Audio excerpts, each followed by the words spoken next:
Kalau ingin jadi orang yang berilmu, maka mesti belajar. Muta'allimah.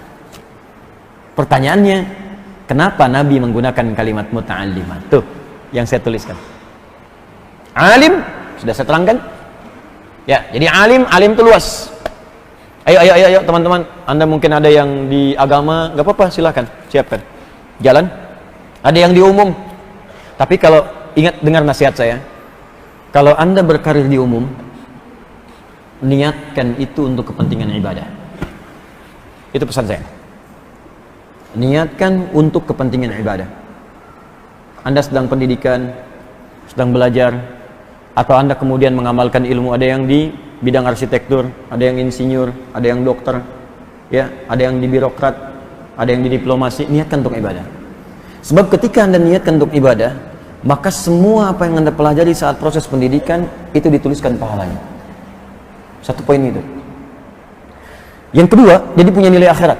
Yang kedua, ketika Anda lulus dan Anda akan beramal, Anda akan langsung mendapat bimbingan Allah supaya menunaikan tugas pekerjaan Anda sesuai dengan koridor dan hukum-hukum Allah. Anda akan dijaga dari perbuatan maksiat. Itu akan menjaga Anda. Jujur akan terus menjaga kita. Jadi maksiat itu dijaga, dijauhkan. Jadi pejabat, Anda diarahkan pada yang benar.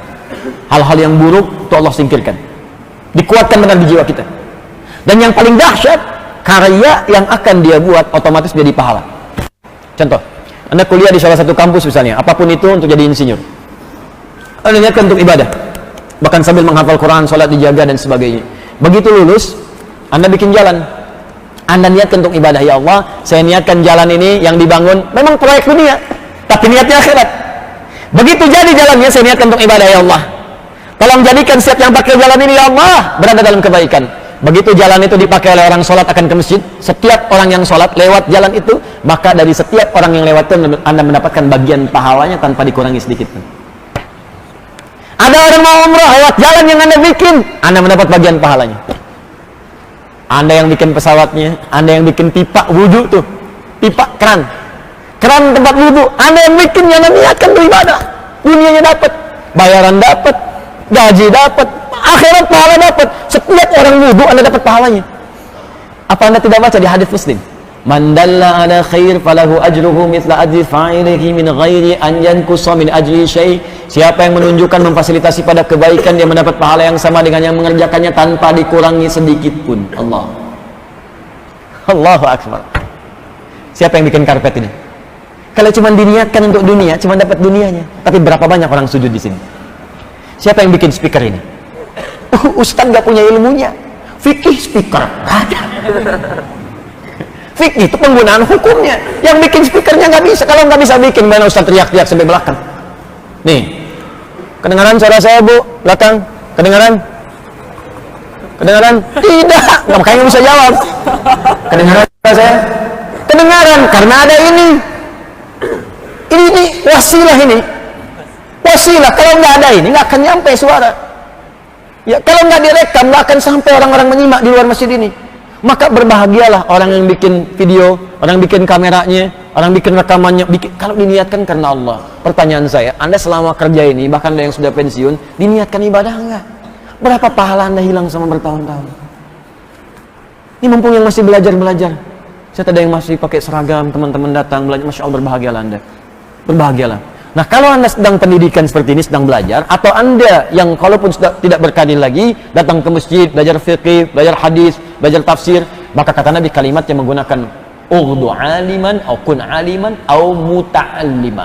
Kalau belum sampai pada derajat yang pertama alim, maka yang kedua naiki tangganya. Ini akan punya nilai yang sama dengan yang pertama kalau serius. Muta'allim. Jadilah muta'allim.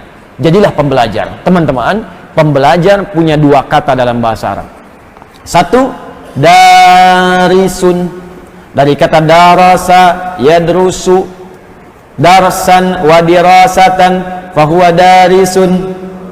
Ya, orang Sunda biasa mengamalkan kalimat ini. Ayo ngadaras. Ngadaras itu dari bahasa Arab, dari kata darasa. Oh, berarti hujan deras bahasa Arab? Bukan, itu beda. Ya, itu beda.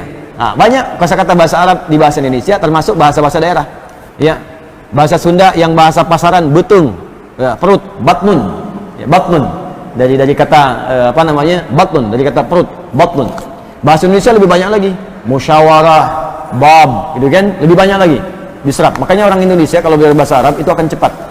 Karena hampir 60% kosakatanya, ya saya spesialisasi saya di bahasa. Ya, bahasa Arab untuk mendalami Al-Qur'an.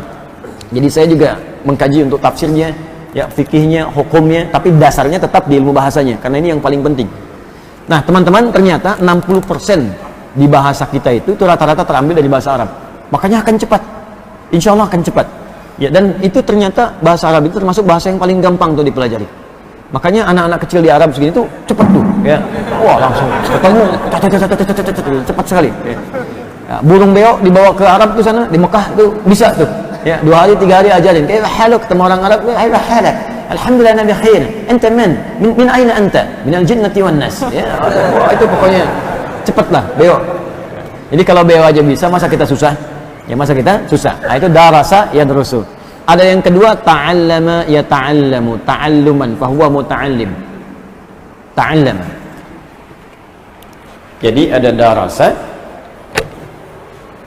Darasa tempatnya disebut madrasah. Ya, darasa tempatnya disebut madrasah. Ada ta'allama. Ta'allama.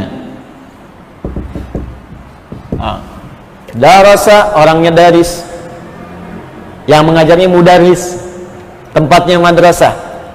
Baik, yang ini ta'allama, orangnya muta'allim. Jadi asal katanya dari sini. Pertanyaannya, kenapa Nabi tidak mengatakan kun atau urdu aliman au darisan, tapi Nabi mengatakan kun aliman au muta'allima, terambil dari kata ta'allama. Kenapa kalimat ini yang digunakan, bukan kalimat yang ini? Apa rahasianya? Itu akan kita kaji di pertemuan berikutnya insyaallah.